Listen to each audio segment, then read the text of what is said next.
ঘরে কি করে রায়তা বানানো যায় আজ আমি সেটাই দেখাবো। আমি এখানে নিয়েছি পেঁয়াজ কুচি আর শসা কুচি করে ছোট ছোট করে কেটে নিতে হবে। আর এখানে আমি একটু দই ফেটে নিয়েছি, এই দইটা এর ভেতরে দিয়ে দেব। এটা কিন্তু টক দই।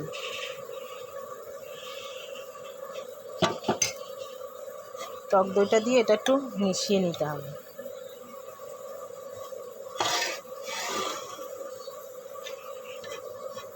ভালো করে মিশিয়ে নেব। আর এর ভেতরে দিয়ে দেব একটু গুঁড়ো মশলা।